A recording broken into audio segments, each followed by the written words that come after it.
Bruh, I don't think we care about none of them matches for real. But No, heck, we're talk about them because that's what the job entails. You know what I'm saying? You feel me?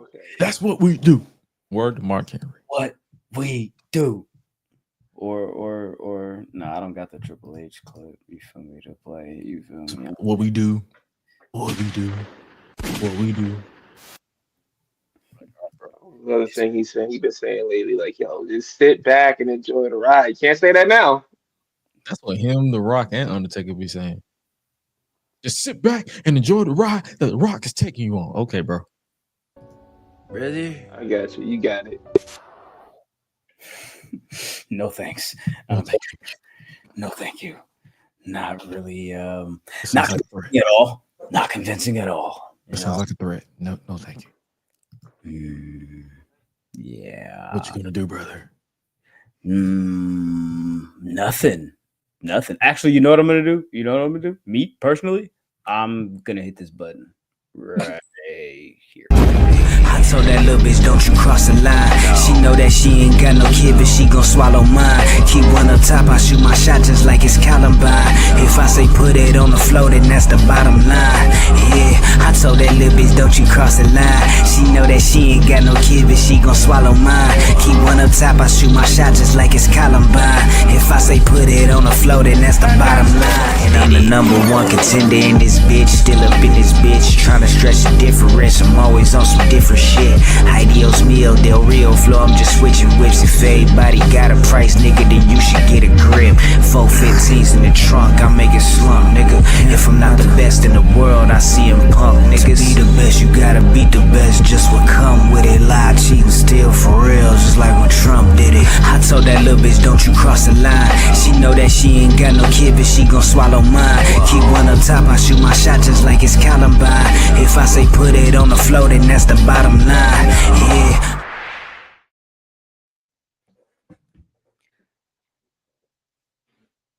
What you eating, bud? Grapes. It's my snack. I'm always eating. That's why yeah. It's always snacking on something. You feel me? I eat more than when I used to smoke every day. That's good. That's good because smoking, you feel me, actually curbs your appetite.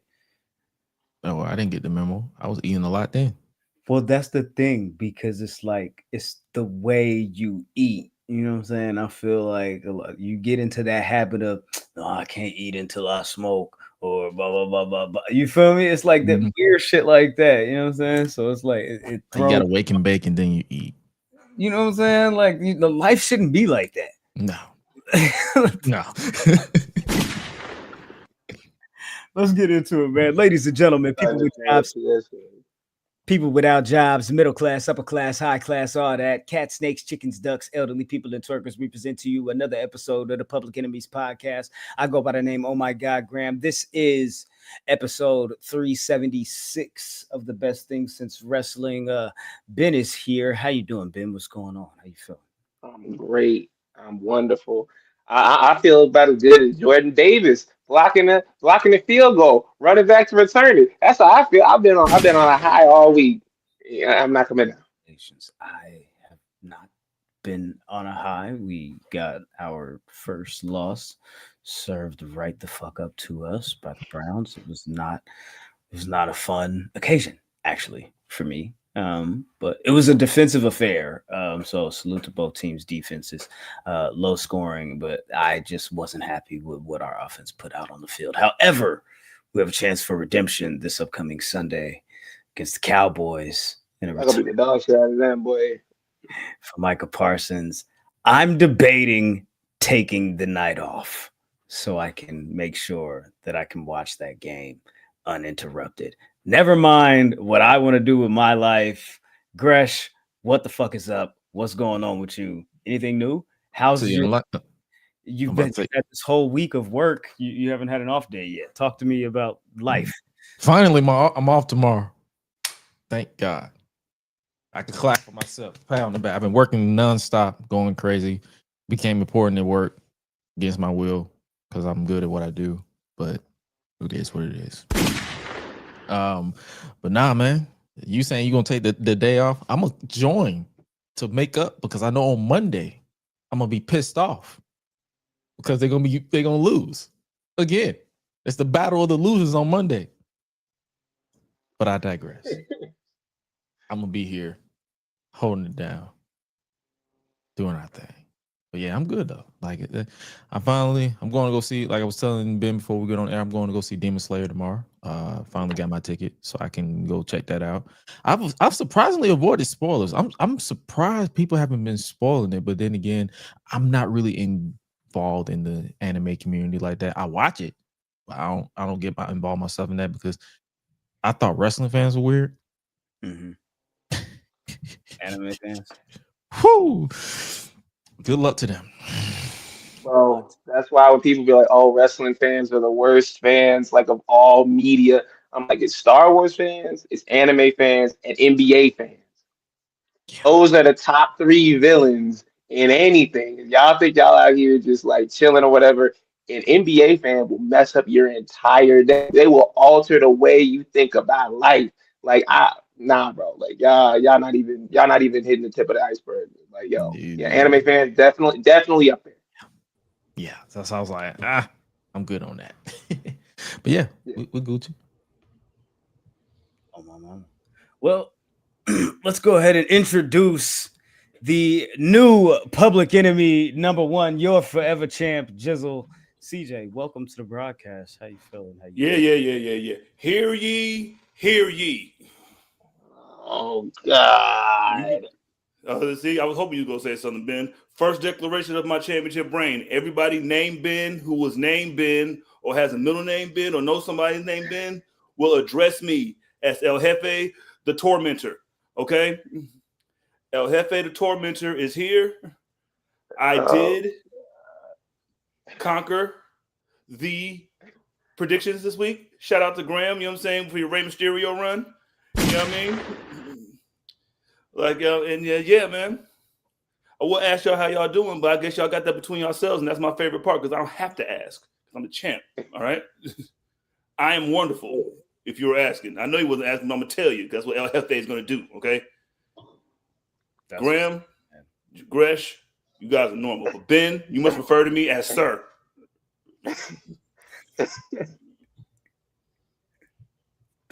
Okay. All right, cool. Well, yeah, anyway, I'm blessed and highly favored. That's what's up, man. Let's go ahead and clap it up for your new Public Enemy #1.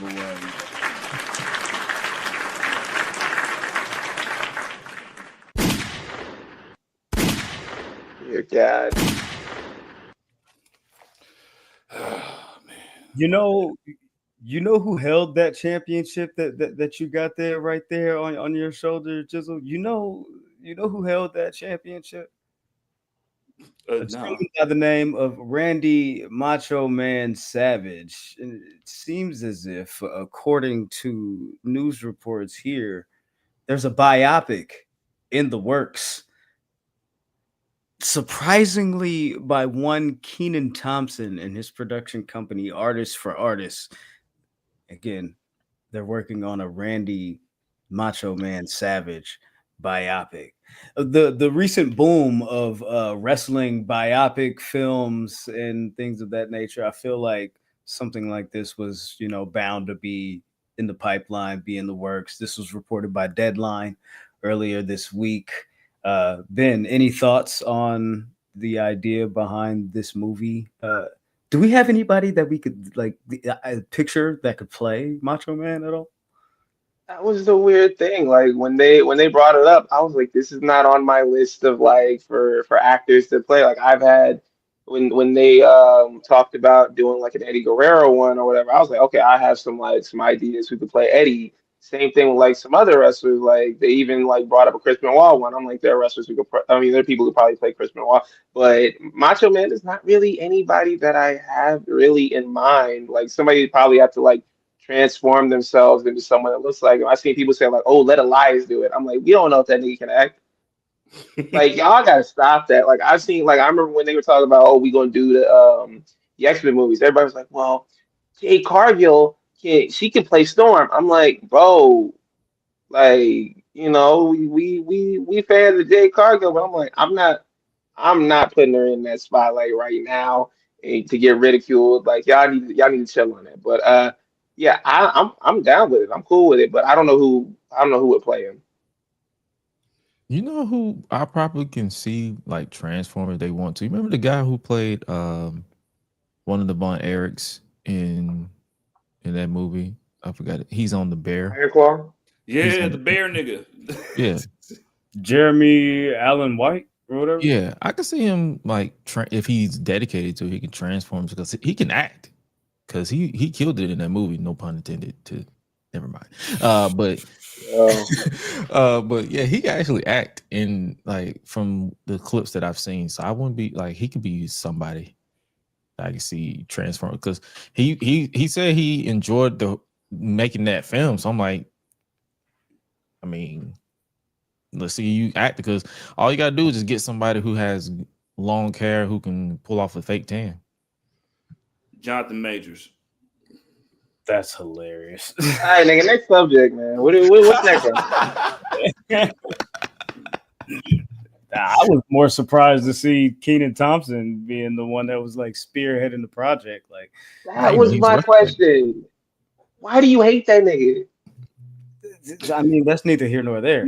But with him, like it's like I never really saw like any real link between him and wrestling, but then he like posted a picture with him and Macho Man, and like there was like a video that they did with him, and they was like golfing and some shit. Oh, so he was a Macho fan.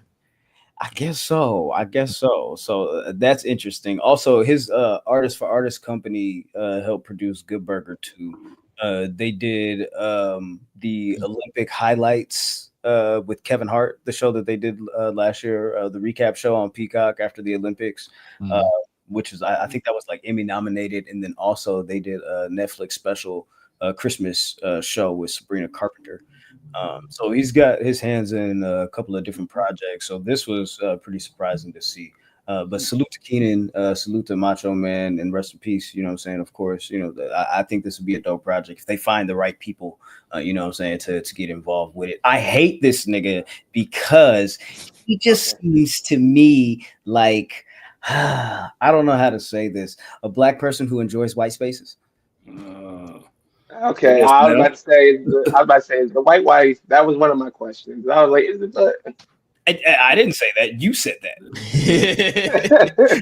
I said when I said. However, we can go ahead and move on to something. I can see what you're saying, though, but yeah, you know what I'm saying? A little bit more dope, a little bit more lighthearted, man. Y'all talk about. We'll talk a little bit more about this gentleman in a minute, but patreon.com/public enemies, and his name is John Cena versus Rob Van Dam, the ECW 2006 One Night Stand main event. That is the latest episode uploaded to the Patreon, you know what I'm saying, series. That is me and Gresh. Go ahead and tap into that. You know what I'm talking about? If you want to catch a little bit of the flashbackery, you know what I'm talking about on the Cena farewell tour. You feel me? I really call that man a preacher.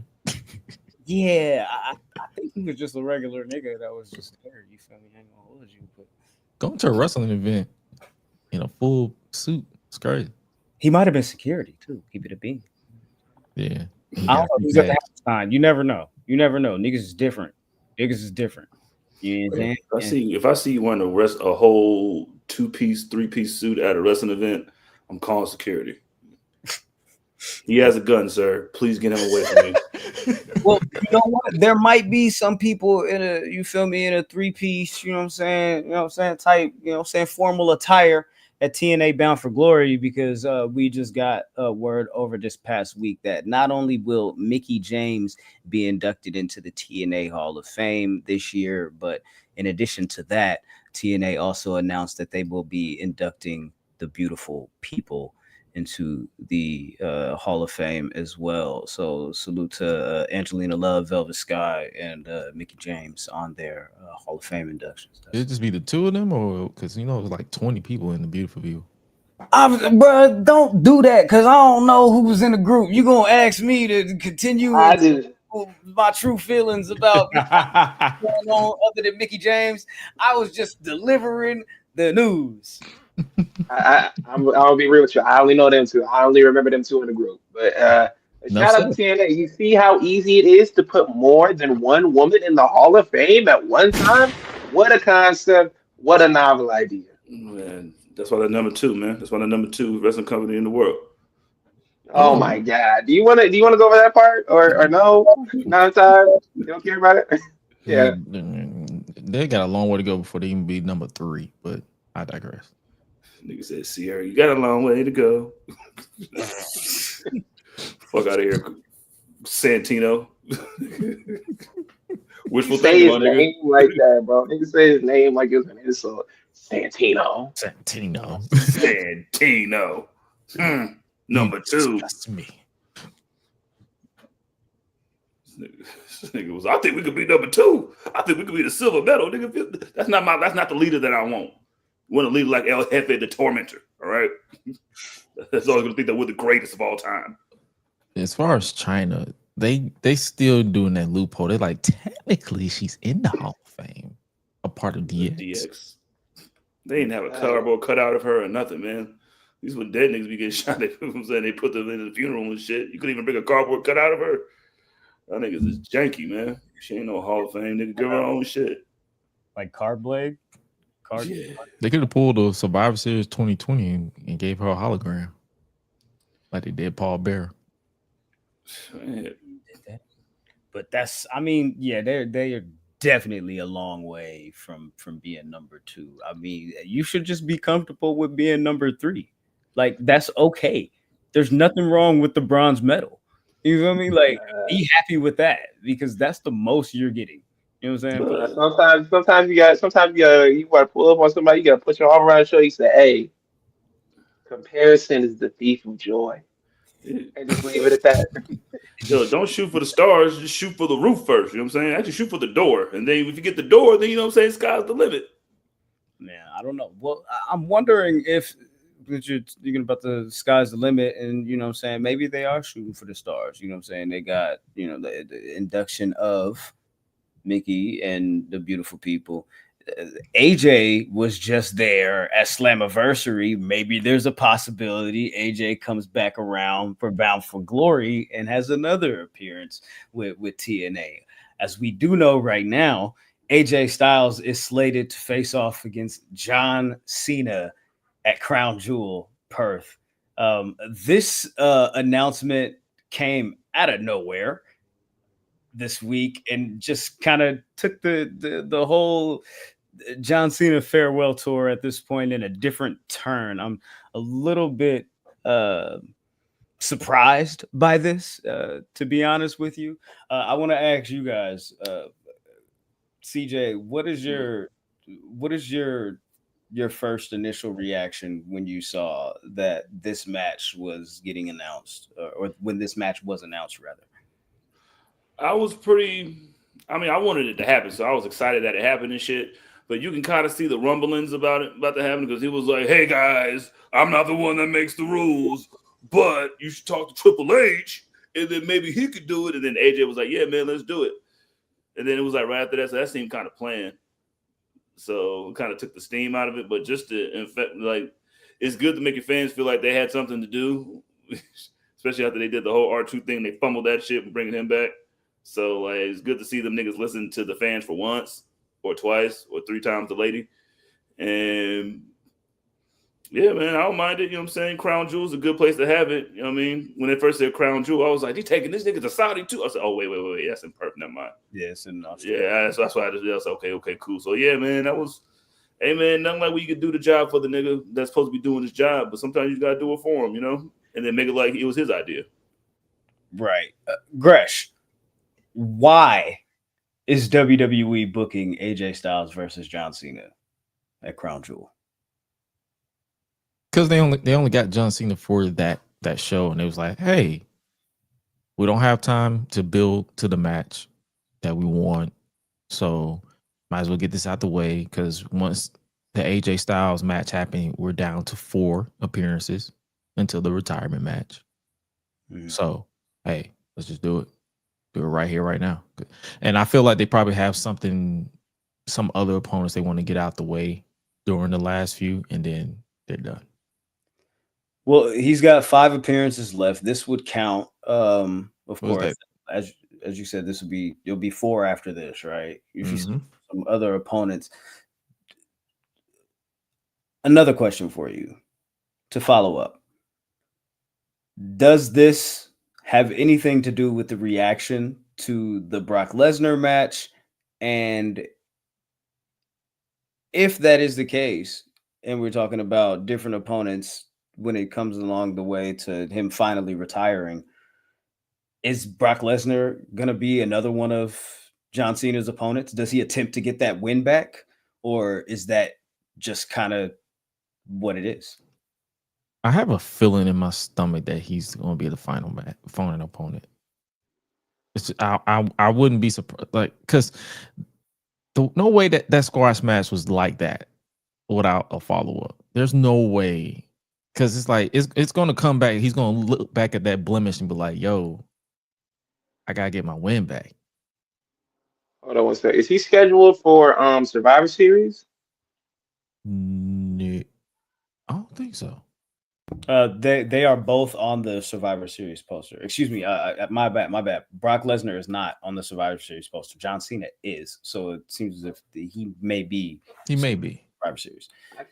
I can see them doing like a War Games type of scenario where John Cena and Brock Lesnar captain both teams and do something like that to at least to let him get his win back, because like you're in a weird spot. Like, yeah, I wanted that match on Saturday to the end of it. I didn't want to see it. Like it was like yo, a carbon copy of the match from 2014. I mean, we talked about this in nauseam, but yeah, but you leave things in a weird spot, because that's like a weird place to put John Cena at for his retirement tour, to just get like the shit kicked out of him and have no follow-up whatsoever with Brock, even though people don't want to see it. Like me, like I don't want to see it. I feel like you can get away with that by putting John Cena, like, oh, John Cena's gonna be in his first War Games match. And you kind of sneak around it like that, because you'll have more elements where you're like, okay, well, it's not just them versus each other to do that. But yeah, I feel like there's some type of way where at least you got to acknowledge it, where he has to get his win back. I do want to confirm that John Cena is scheduled for Survivor Series in San Diego. Yes. Cool. Yeah. I mean, you said like a fantasy book in that idea of him and Lesnar. You know what I'm saying? Like spearheading or manning or captaining their own Survivor Series teams. Does that include the Vision? Because people are also like trying to fantasy book the Vision into this whole Survivor Series picture. CJ, what you gonna say? Dog, I just want, if they did the whole War Game shit, like who would want to be on this nigga team, dog? Like, dog, he's been foot around shitting on niggas for years, dog. It'll be just him versus 5 niggas. And I'll be down with that. Probably him versus 10 niggas, because I'll be down with that. But I like the War Games idea that Ben said. I'm about to say, what does Brock? I just don't know who the fuck he could get. You know what I mean? Like, who would want to fuck? Okay, so other than Cody, I don't know. Is definitely on the team. Cody is definitely on the team. I think he can sway Randy. Let me see. You probably get Randy. And that's honestly it. I can't think of too many more that just be like, yo, I'm just willing to tag team with John Cena just for the hell of it. I mean, there are probably some more, but that's like I can't really think of anybody off the top of my head. You probably get some nostalgic picks that he had rivalries with and be like, yo, I respect you. I'll be on your team. No, look at me, both bronze. Fuck all that. Yeah, because this is John Cena's farewell tour. Everybody should be clamoring to be on John Cena's team. I think the idea would be like, who would they be facing off against? Is that that's what I'm saying. Or is it Brock Lesnar and you feel me, his team of bandits? You feel me, like definitely Brock Lesnar and the Vision, like the team up with Paul Heyman coming out of the announcement, everything like that. Yeah, they're definitely gonna link them up for Survivor Series. That seems like to be the pathway. I think that's the most logical way to look at it. Brock Lesnar and the Vision against, you feel me, like Cena, Roman, Punk. There's a lot of star power they could put on the opposite side. if you put Drew McIntyre, he's got to be on the heel team. You know what I'm saying? Man, he got to come to his senses. Be like, yo, we friends, nigga. I'm gonna move on. I'm definitely. I do have one more question because this just happened and we haven't really seen any follow up.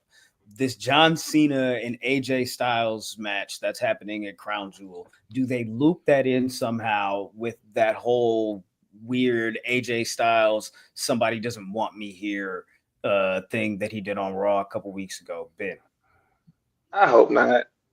yeah. I really, really hope not. There's nothing that I hate more than the forced, like, oh, I'm breaking down the fourth wall, like I'm letting y'all behind the curtain. Like I hate that. Like I hate that so much. Like it just seems so forced and disingenuous. And honestly, like you got this match from being like from pushing it like on social media. So how can you really say like somebody's against me? I can see if you got on TV, you're like, yeah, like they're ignoring us, like they're not talking about our tweets or anything like that, then you would have like a motive behind that. But if they carry that into this storyline, it would just be kind of like awkward and it wouldn't make sense, like above all else. So I I hope that they don't try to shoehorn that in because like you're honestly taking like a lot of the air out of what could be a great final chapter in this retirement tour. Do you think they dropped that whole idea of the AJ Styles conspiracy thing? No, they'll do it some type of way. I think they'll try to shoehorn that into some type of other rivalry or some type of other like situation that AJ Styles has going on after that. But honestly, like hearing the news that we got like before the show started that he's gonna be retiring in 2026. I think he mentioned this before, like a couple of years ago as well. I think the interview that he did was with Tokyo Sports today. But he's going to be retiring in 2026. So I think like having that like basically like on like the kind of like the beginning of what would be considered like his last year in the company would be really awkward to do. Like honestly like I hope they don't continue it like because this shit it's weird. They didn't even mention it again on Monday. So they might not continue. It might be just be something that he did off the cuff. Yeah, I definitely think that they might have, had something planned for it, but with that, like not going back to it, maybe it's something that they were just like, you know what, let's drop this, let's go with this Cena AJ thing, and let's just go ahead and push forward with that. But yeah, I did see what AJ was saying about he was planning on retiring in 2026, and he said something about because I think his contract expires like around February or something like that. But he was saying that he still might possibly appear at WrestleMania. It's just that the details haven't necessarily been worked out as of yet. So, Saudi Arabia, yeah, you're going to be there. So basically, an extension probably until I say give it to the summer, and then. He can bow. Then they don't have to dedicate an entire year. You can just be like, hey, we can extend it for 6 months. Do like one last run in TNA for the shits and giggles because they got the partnership, and then dip. Now, will he stay retired is another thing because wrestling and retire doesn't go hand in hand. That unless you Batista. Yeah, I'm saying. Think he go get the Paul Pierce treatment? Yeah, well, I don't know, but that's at WrestleMania next year, which is in Las Vegas. There was also a rumor report that we may possibly see something like Brock Lesnar versus Bron Brekker next year at WrestleMania in Las Vegas. CJ, what are your thoughts on the idea behind this possible marquee match for Bron Brekker next year at Mania? I think that will be probably one of the best first steps that you can take if you're going to go. Because this would have to say that he would go on the solo joint by then, going against Brock or whatever. But I think that would be a great little showcase, putting you over kid matches for Bron Brekker that he can have because you'll be taking out those bona fide legend. And I fucking love that idea. That would be fucking dope. Gresh, do you have any interest in seeing Bron Brekker versus Brock Lesnar or Brock Lesnar? Shout out to Cujo. Brock Lesnar. Actually, yeah. Like if Brock is getting prepped up to basically go back on this monsters run to where he's unbeatable for the time being, then they want to use this momentum to put the next, I hate to say it like this, the next big thing over, then I feel like that would be apropos for Bron Brekker, somebody like a Bron Brekker, to take that next mantle, and then they can use that as a catapult to start dissension within the division. Because even though Seth has beaten Brock, Braun can just get cocky and be like, do I really need your vision? Because my vision sees me being this unstoppable monster on my own. I really don't need you. And then that can lead to them, like if they don't go Seth versus Braun at WrestleMania, that can be the program into the summer. That being Seth and Braun. I think like what you guys said, like this is the best possible pathway, but I'm gonna flip it. I'm saying like this is the best possible pathway you can get to creating your next Brock Lesnar and getting Brock Lesnar the hell out of here. Like this is what you can do to get him out the pasture. Because honestly, I've been saying this since people have been asking, like, oh, we want Brock back, we want Brock back. What does Brock Lesnar do that is different than what Bron Brekker does, or what Obafemi does, or anybody like any other big man who can move on the roster? Like, what does he do other than that? Yeah, he has the name, but there's nothing else that he offers promo wise, nothing that he offers in ring wise, nothing that he offers story wise that can really like get you what these guys don't already have. I mean, but all that comes with building up their name, because like a lot of times you get a lot of start and stops with like guys like, oh yeah, we building them up to be like the next like Batista, or we get building up to be like the next Brock or the next whoever. Like there's like inconsistencies in their booking. So I feel like if you did this, you're really gonna have to commit to Bron Brekker and making sure like, okay, we're going to put him on that level. Like you can't back up, you can't back down, because if you give him that win over Brock, you're going to cement him, you're going to solidify him. So you're going to have to ride the wave on that. Like there's not going to be any start and stops from that point on. They did the same thing with Drew McIntyre and during the pandemic. You know what I mean?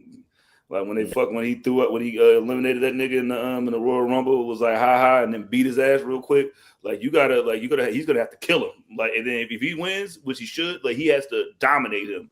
Like the same way he just did Cena bitch ass a couple days ago, he gonna have to do it. He gonna have to do that shit to Brock times 2. Hey, not too much on Cena.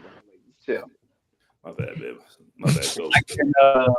I can sum up my thoughts on the possibility of Brock Lesnar versus Bron Brekker in 2 words. What they do? Yeah. What they do? That'd be like rude. So just a few days ago, WrestlePalooza was the first PLE on ESPN. After that show, a lot of people were saying, it's kind of paint by the numbers, middle of the road. They didn't really give us too much that we weren't expecting, so it was kind of just a show, whatever. Well, then the WWE's partner, ESPN themselves, shout out to Andre Tail, he released an article that was grading WrestlePalooza. It graded WrestlePalooza a big, nice, average Joe C. Just to see. I'm pretty sure you've all seen the reaction to this grade that was given. If I could find here, I think I have the actual final grade, like the way he summarized the event here. Here it is. WWE WrestlePalooza final grade C. The excellent Kerr versus Sky match saved this show from being truly average. It was a phenomenal display inside the squared circle. Everything else was either underwhelming, including the Short Rhodes McIntyre match or a setup for a future match, the Brock Lesnar dominating John Cena affair. For a card that promised to have epic moments, it fell a little short of expectations. So, can you catch us up to speed here with just the reaction to this letter grade that was given to WrestlePalooza and kind of what's happened since, if you don't mind?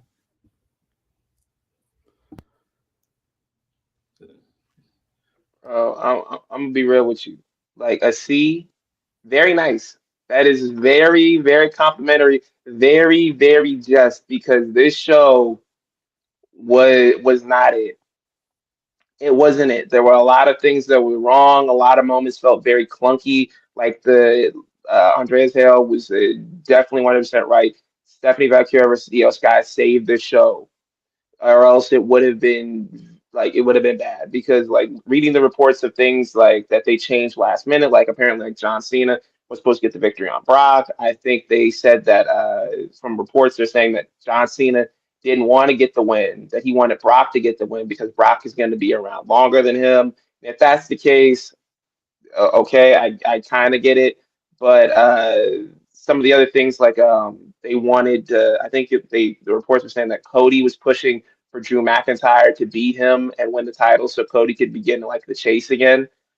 This show offered nothing interesting, nothing really out of the way, and it just wasn't that good. So honestly, a C is a great grade. And if this is the like what ESPN is going to be doing going forward, I'm cool. I'm cool with it because it's like ESPN is giving them all this money to put the PLEs on here, and if they rate it honestly, like they do every other sport that's under their umbrella, like they're not shying away from writing articles, criticizing or saying anything that's not complimentary all the time. There was even a report from PW Insider that some wrestlers were like, "Yo, I thought the show was cool. I thought the show was average. I thought it was, like one of the ones we had on Peacock." That's the problem. Y'all didn't advertise like, "Oh, this is an average run of the show." Y'all was on there saying, "Expect big surprise. Expect this. Expect that." Triple H was like, "Yo, it's gonna be great. It's gonna be marvelous. We're gonna have all the grandiose stuff, all this and that." And then it was just like, meh. Wasn't even that. It wasn't much. That shit was that shit. Nigga, a C is the best case scenario that them niggas could have asked for from what they put on. Anything else they'd have been like, "Yo, they biased, man. They just saying that because he works for ESPN." And y'all was trying to run up his back, nigga, because he was easing. That was grading on a curve, nigga. Like that shit was a 2-match show. Fuck that. Could ESPN is going to continue to grade, you know what I'm saying, these shows. They grade UFC shows, they grade like boxing events and all types of shit. So it's like it's not out of the norm for them to do an article like this, regardless if it's a wrestling article or not. Can we have some fun and can we just grade wrestlers show? Like wrestlers and situation? Can we just grade shit for the wrestlers? I just want to grade because I have thoughts, right? Yeah. I always want to like just go out there and just say all of my thoughts. But today, I just so you see there's room for opinions. I just feel like there's since everybody's giving their opinions on motherfuckers and their opinions, it's great everything. Oh, CJ, you said grading on the curve, right? So are we grading to the what's the curve that we're grading on here? Like this like 64% is a C. You know what I mean? Now, you know what I mean? Like back, I used to be a D- to me, but I guess 64% is a C. You feel me? Like we start grading right there. I don't want to I'm trying to grade these niggas like Ivy League if we go give some opinions, man. Because I was when I seen C, I was like, yo, that is a very generous thing. Like, and the way that these niggas was bitching about, it was great. No, it wasn't. It wasn't great at all. Why are you lying to yourself, my nigga? There's nobody that niggas was trying to switch off from because this shit came on like right before All Out was ending. So they were just coming out when the first shit was starting. Like when niggas start seeing this nigga Cena getting tossed around, nigga, like a frisbee at the park, they was like, man, what the fuck is Heyman doing? These niggas going through tables backwards and shit. Like, niggas, they try to watch this shit again. Them niggas sold them niggas a dream, blood.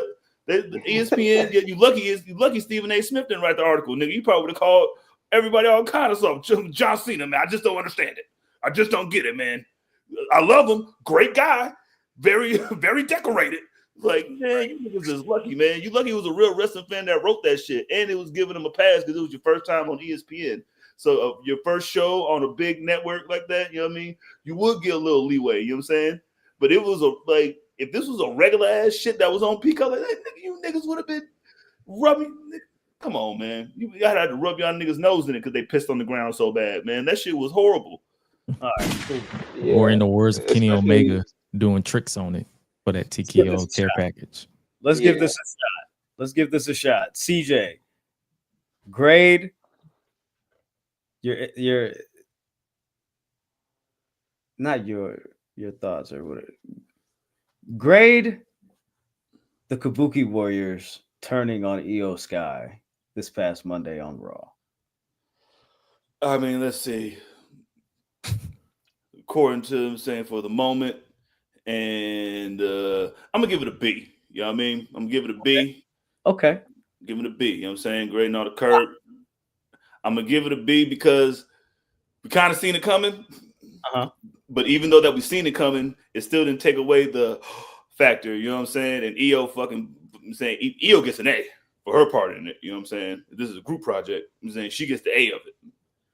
But yeah, it was just like but it was fucking like, damn, man. Like you kind of knew it was coming, but even though you still knew it, you were just like, fuck, man. Yeah. So yeah. I'm with you. I thought Kyrie gets an A. Oh yeah, and an Oscar. Top. Kyrie has been amazing. Me personally, I would have rather there have been a situation like what they put together, but Kyrie be the surprise element of that because they kind of laid this out and we already saw this coming. I would have rather they would have had the twist of Kyrie being the one that attacks Iyo and sets. Oh yeah, that's been good. And I thought something like that would have been a little bit more hard hitting and a little bit more shocking to be like, oh shit, like wait, hold on, like so she with Oscar this whole time, you feel me? Like she not really like, you know what I'm saying, being misguided or just being, you know what I'm saying, strung along type shit, you know what I'm saying? But Ben, what did you think of the Kabuki Warriors and Iyo on Monday? I'd give it a B plus. Like it would, like CJ said, we knew it was coming, but the way that they handled it was perfect. And Iyo did a wonderful job, even following up after like posting the video like on like Twitter and be like, yo, I don't know what happened. I don't know what's going on. Like and Rhea, like the part that she played in it too, like she got missed and she took off her team and she was blued like for the like 3 hours after that, like taking pictures with fans. Doing all types of stuff. Like, and it wasn't just like her face. And I don't know how they pulled this off. Like, it was full body. Like, yo, I don't understand how that shit happened. Like, I give it. I got to bump that up from a B to a B plus just because of the commitment on everybody. Like, I don't know what happened, but yeah. Even Great Muda looking back like, damn. Yeah, Rhea was out there looking like the Blue Meanie. Yo, man, the Blue Man Group. Straight like rolling 40s, nigga. God damn. So I'm assuming we're gonna get Kabuki Warriors versus Iyo and Rhea. Mama Smurf. Crown Jewel. Mama Smurf. Get it? Because Mommy Smurf. There you go, Josh. Mommy Smurf. There you go. So Iyo and Rhea versus Kabuki Warriors is a likely direction for Perth, given that Rhea doesn't currently have a match, and we already know that Stephanie is going to take on whoever wins this triple threat match tomorrow night with Jade, Nia, and Tiffany. So we got that. Yeah, they're gonna do that, and they're probably gonna flip it for Survivor Series. Yeah. Make a trade. As far as like, what do you mean flip it? Like the singles match? Like EO? no, they're gonna flip it into a War Games match. Like they're gonna continue like with EO being like in the War Games. They're gonna like have like whatever team Rhea and EO can put together, like for whatever team that Asuka and Kyrie can put together. I could see that. Man, you don't need a War Games for that, man. That's a regular tag team match. Yeah. Suspend your disbelief. Hey man, first off, you don't. When I tell you to address me as El Jefe of Black Chaos, all right. That's crazy. Listen, Mr. Public Enemy number one. I'm not gonna call you none of that. I know. You wasn't talking to me anyway. You feel me? But you had threw on the power rankings for what Bleacher Report dropped to the 25 greatest WWE women's wrestlers. This list, I think this list was dropped like the same day we recorded last week or whatever. So I'm like a little bit behind schedule on this because I wasn't thinking about this shit when niggas dropped it. So as far as what was on this list, I saw that people were upset that Naomi wasn't on it. There was a couple of people that weren't on this list. And by the way, we're gonna be talking about lists throughout this episode. So I don't know, get fucking comfortable or something. So if we look at, I guess the top 10, Becky is number 1, Charlotte Flair is number 2, Trish Stratus is number 3, Rhea Ripley at 4, Sasha Banks or Mercedes Moné at 5. You got Bayley at 6. 7, you got Bianca Belair. 8 is Chyna. 9 is Asuka. And then, of course, at number 10 is Lita. CJ, what are your thoughts? Yeah, grade that list. I'm saying I'm gonna get that graded D. You know what I'm saying? Like I don't think it was well thought out. I think it was a lot of recency bias going with the 4 horsewomen thing because like they have been doing this because like they have them all in there like that. Like I can understand it. They're all in the top 5. You know what I mean? And then Trish.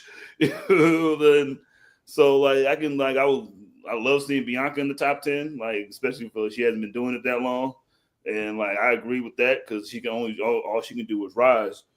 But like having like you can tell just by some niggas that like just like I hate being that dude. Just like you just started watching wrestling in 2012. Like you do not have Naomi on that shit and have Jacqueline so low. And then I was like, is anybody that is on the order? There's a Alundra Blaze. Oh, right next to Jacqueline, huh? That's funny. I'm like, it's just I don't know, man. I think it was just put out there just to, you know what I'm saying, to rile niggas up, you know what I mean, get a little engagement going and just to make niggas mad and shit. But yeah, it's just like Becky being number 1, like even her, like I thought it would have been Charlotte, but I guess I can't be mad at Becky being number 1. And she's not my choice that I would pick, but I can't be mad at it considering all the things that she's done, all the accomplishments that she's done, and how high on the totem pole she's been, and be able to kind of like pivot off of some of the things that she's done. Like she's like kind of repeated some things here and there, but she's always put a fresh coat of paint on things that she's done. Not personally my choice, but I can see how an argument could be made that Becky is the number 1. Because it's not just them saying it. ESPN is saying it. Right. Sports Illustrated saying it. Right. Bleacher Report is saying it. So yeah. So I guess, that's more more fuel to the fire, more proof in the pudding, you know what I'm saying, for her to, you know what I'm saying, continue on her quest and continue motivating her to stay at the top of her game. If all of these outlets are saying that they look at her as the, you know what I'm saying, as the she's the linchpin, she's the one to go after, she's at the top of the, you know what I'm saying, at the top of the deck, she's the one at the top of the mountain, the king of the mountain. You feel me? You know what I'm saying, or whatever the case may be. Gresh, what do you think of Ronda Rousey being placed at number 11 on the top WWE women of all time? That's an F minus. Get that shit the fuck up out of here. That's an F minus. What? Like, yo, nah, man. She's not even top 26, let alone top 100. Man, get up out of here, bro. They just did that strictly because of her name and what she brought to the industry at the time. That's it. But as far as like you going based off of like in-ring work or to be one of those, well, actually type of cats, then yeah, she shouldn't be nowhere near the top 20 at all. Then I'm going to ask you to be a well actually type of guy. Naomi was not on this list. If you were making this list or if you were editing this list, where would you slot Naomi if you would put her in your top 25? She'd easily be top 15. I wouldn't necessarily put her at number 1, but I definitely wouldn't put her at number 15 either. Like, because there's so many, from as long as I've been watching this sport, this entertainment outlet, then it's like I wouldn't necessarily put her as the greatest of all time, but I would never put her at the bottom. Gotcha. Benny, what do you think? Yeah, definitely like in the top 15. I'd say probably number like 12, 13, somewhere around there. But she definitely deserves to be on this list because like I haven't read the full list. Like I only knew the top 10. I didn't know Ronda Rousey had made it into the top 25, but like I could see like how people would be pissed that Naomi wasn't in the top 25 and you have like Ronda Rousey in there. And like outside of like the hype that she brought in there, like it wasn't sustained. Like not like outside of that match that they had at WrestleMania and everything like that, that was your hype. That was your peak. You never hit that again. Even when they main evented WrestleMania, was it 35?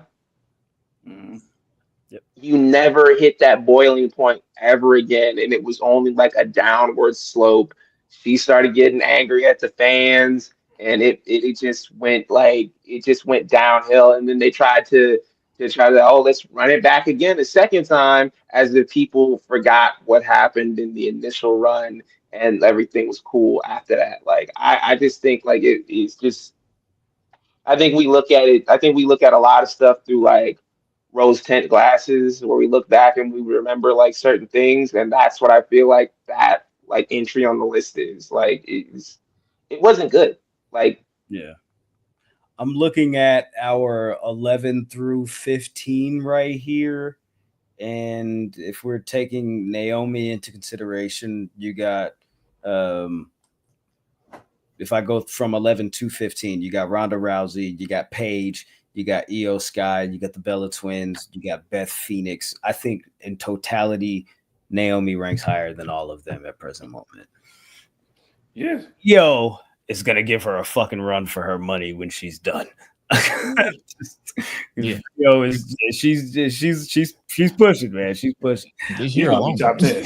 She's gonna be top 10 eventually. She's starting to fuck up. I'm not gonna lie to you. You feel me? You know, I want to see what that pans out. But salute to Bleacher Report. A lot of these things are like outrage marketing anyway. So it's just what niggas just gonna say about it. Exactly, rage. Nigga said Paige, like it said Ronda then Paige, nigga. I done threw the whole magazine, nigga. Like, yeah, that's wild. But hey, like, it is what it is, man. that headphone meme. Keep it. Speaking of things that you can keep, this upcoming weekend is NXT No Mercy, and we've got 6 matches on the card. So let's talk about this show. Let's talk about this whole idea first and foremost of this whole TNA invasion that happened on NXT. This is a part of the Go Home show. How do we feel about TNA invading NXT? Gresh, can you kick us off, please, if you don't mind? How do we feel about TNA invading NXT? I will feel if this was 10 years ago, maybe even 12 years ago, I'd be moved. But like 80% of those people have either been on NXT recently or former NXT superstars.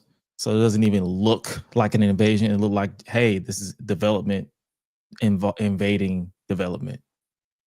Yeah, like that was like a huge thing. Like, shout out to Cedric Alexander. We love Cedric Alexander over here, but like having him like on the ropes, like pointing like as if he wasn't signed here like a year and a half ago is wild. Same thing with like Matt Cardona. Like Matt Cardona been asking to come back for years and years and years and years.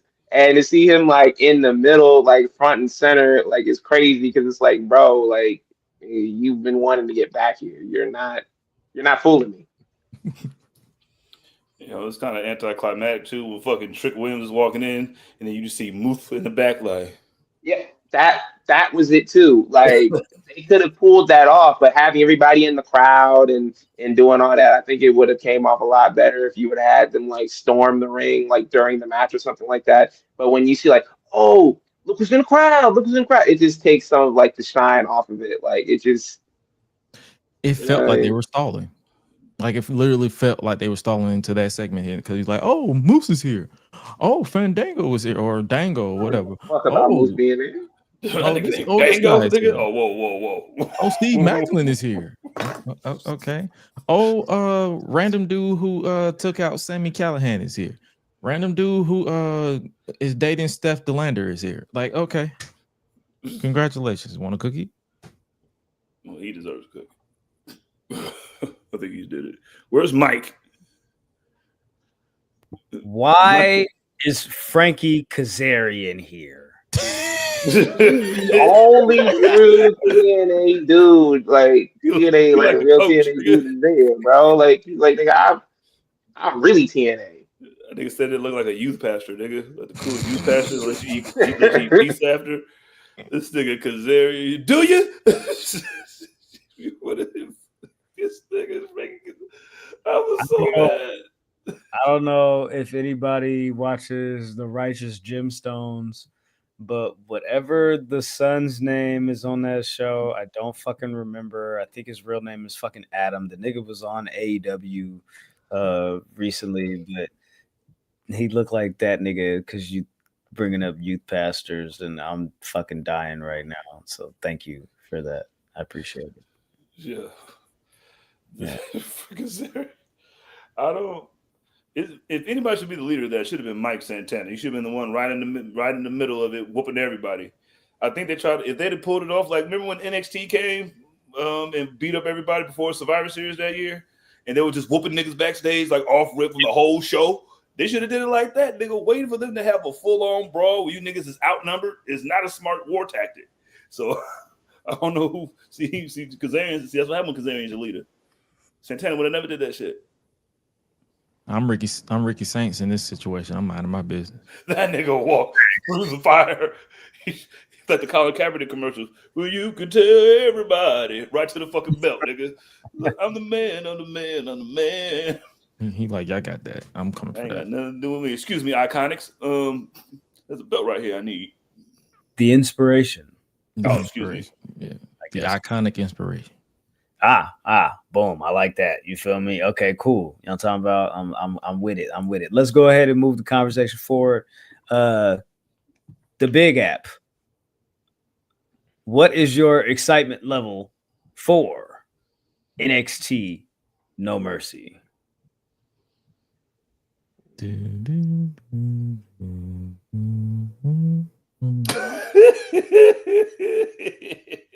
I'm giving it a 0.3. Ben says a 2.3. CJ is giving it a 3. Yeah. 2.5. I don't watch the show. That's part of the reason why it's getting a 0.3 for me. And I looked at the card and I said, yeah, it's about right. Like I was genuinely confused when Bill was like, "Yeah, we go do No Mercy predictions." I'm like, "What?" I was like, "No." First off, nigga, there's no count, nigga. It's a PLE. No, nigga, we're not doing it. I was like, yo, that's happening this weekend. And I looked and I Googled it. I was like, yeah. No idea. I had no idea this was this week. But here we are. NXT No Mercy this upcoming weekend.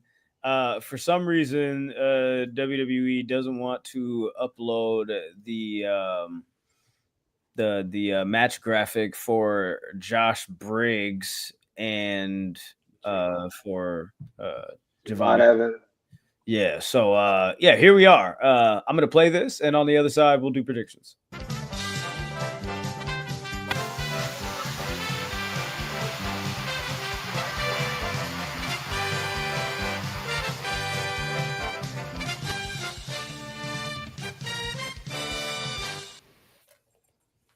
What your ass to say? All right, man. The first match we're gonna go over. Fuck it, we might as well talk about it here and now, since they don't have the graphic for it, and get it over with. Javon Evans versus Josh Briggs.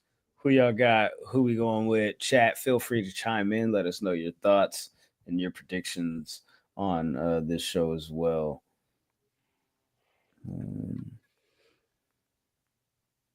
Oh yeah, that's right. We got to get match results.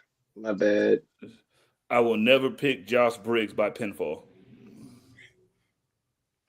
I like it. Yeah, Javon via roll up. Get Briggs out of here. Surprise roll up.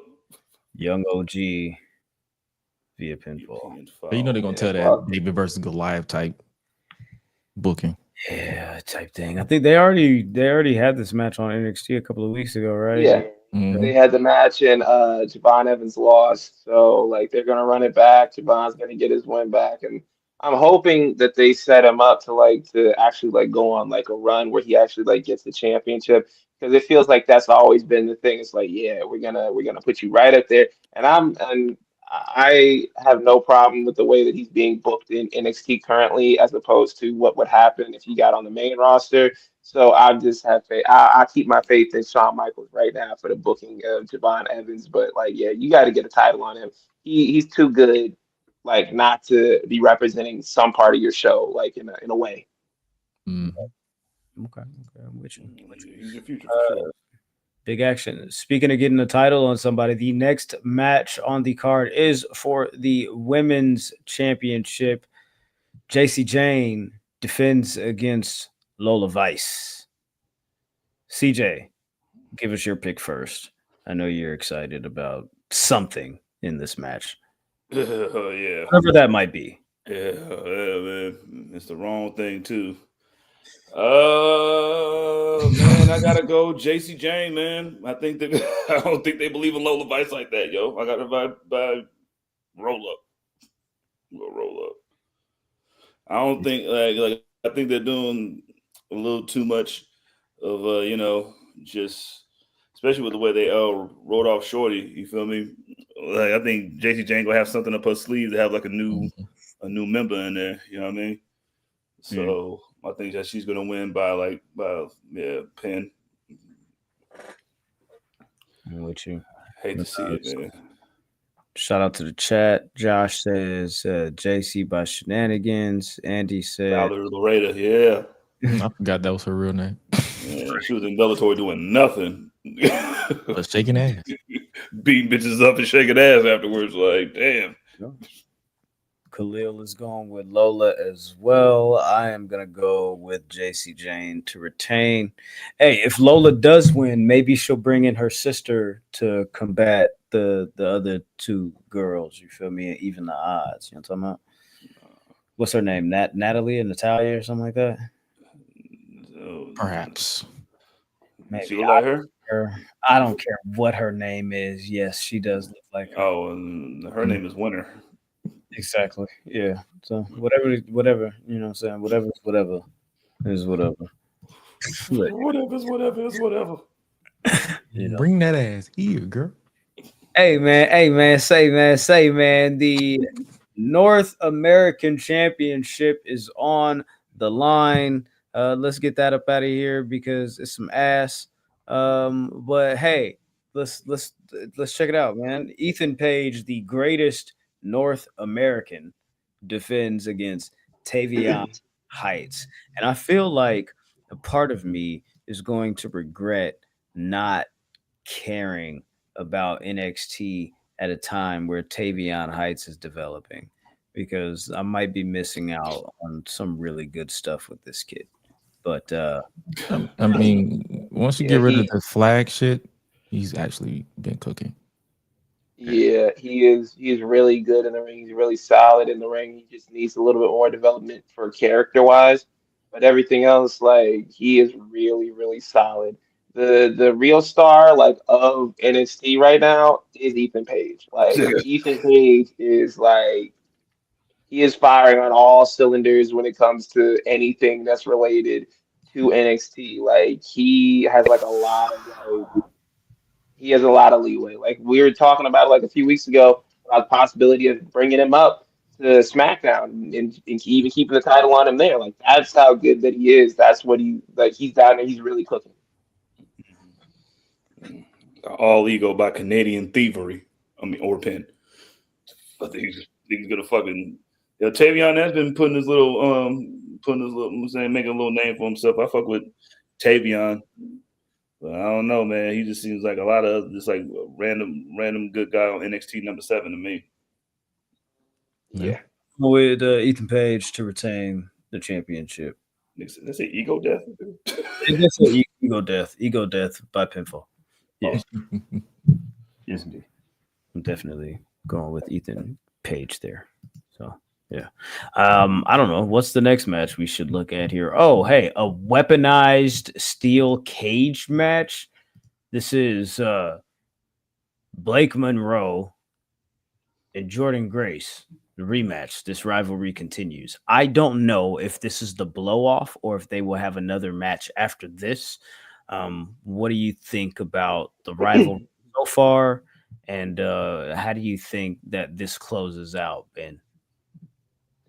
I definitely think this will be the closeout, but I feel like they'll try to find a way to keep Jordan Grace around NXT at least until the Royal Rumble, and you kind of shift her up around then. But I think this is like you're having the steel cage match and like the like with the weapons and everything like that. That's where you do the blow off feud. If you do anything else like after that, I've seen them do that before, where they're like it'll be like a clear conclusion, a clear win to a rivalry, but they're like, yo, let's do another one. I can see them doing that, but after this match, it is 100% not needed. Like Blake Monroe has been doing a really good job, like with the backstage vignettes and kind of like switching it up. 'Cause a lot of people thought the character was just like mean girl, like ooh, like I'm being catty, I'm talking about how to get back. We were friends, now we're not friends. But no, like that's not the character at all. The character is serial killer. Like that's what the character is, and she's definitely been conveying that in the last like month or so. So I'm gonna have to say Blake by pin. Now Blake Monroe by pin. I'm gonna switch it up and say via TKO with a weapon. Oh. Juggernaut Unless you can pass out. to get Or her. thick mama pump. I'm going with the Juggernaut, blood. You know what I'm saying? If she wins, they will do another match. Like no doubt. If Jordan Grace wins, they'll have another match. 50-50 booking. Oh yeah, because this is what their second match. Yeah. Last time she cheated. Yeah. So, I'm out. cool. Yeah, me. We got Khalil says Grace. Josh says Grace by Grace Driver off the top through a table. God damn, that was descriptive. You writing notes? I changed my. Oh, you know, y'all convinced me. I'm gonna change my pick. I'll pick Jordan Grace by pin. Y'all convinced me. Put it on the big app, nigga, so we can have it on record, nigga. You're gonna be saying this. She's like, remember that time I said at an hour 8:53 that I changed my pick because the chat told me it was good. Hey. That's hilarious. The Speed Championship. What? Yeah, man. Yeah, man. Damn, I gotta watch the show. All right. Speed was over with. Yes. Nah. Shout out to the Black Excellence that is Sol Ruka as she defends the Speed Championship against what's her name? Laney Rain. Yes, Rain. Laney Reed. Laney Reed. Okay. The confusion of the what's her name, Carmen. At least she ain't blonde. I don't have Carmen and Izzy to get confused on this card. So when I looked at the card and I said, "Oh, I'm safe." Oof. And then you saw that you saw Laney and you was like, "Fuck." No, I actually know who Laney is. She did that one promo like a couple of months ago on NXT that was like real stupid, where she popped out of nowhere and nobody knew who she was. I think she was on Evolve, and I'm like, "Oh, okay, cool. This is that chick that nobody knows who she is." So that's why it was easy for me to remember her. That's me like 90% of the time, so I understand. Oh yeah. It's all good, man. We all made our picks, right? I think. Yeah. My pen. Yeah, like, bro, like y'all thought Elon could stop the Speed Championship?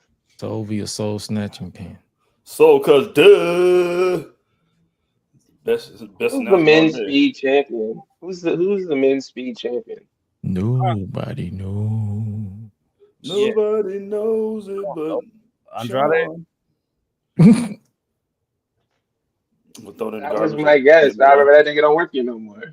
Oh, okay. Yeah, It's El Grande Americano. Actually, Man, what? What?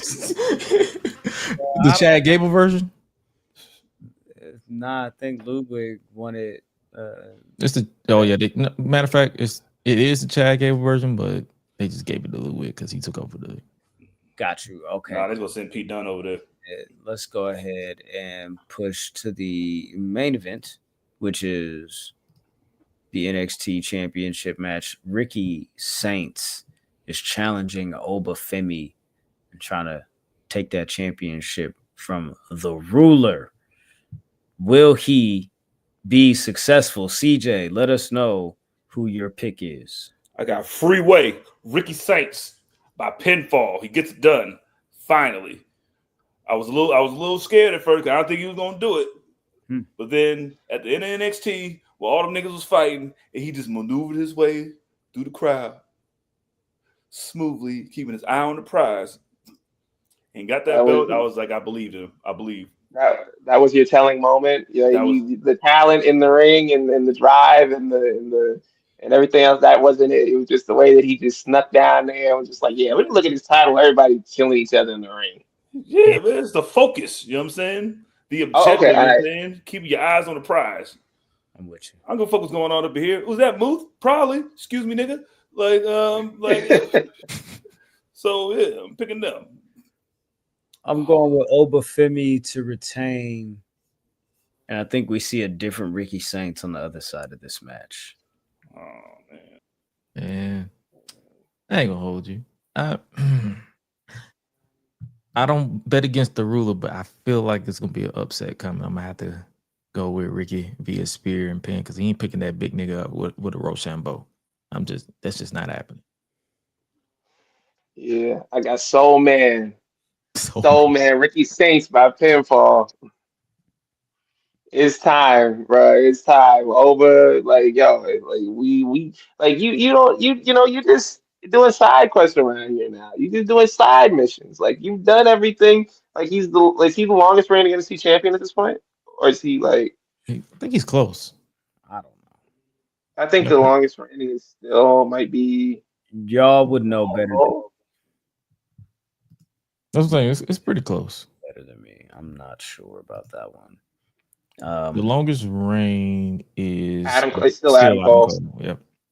At how many days, months? 396.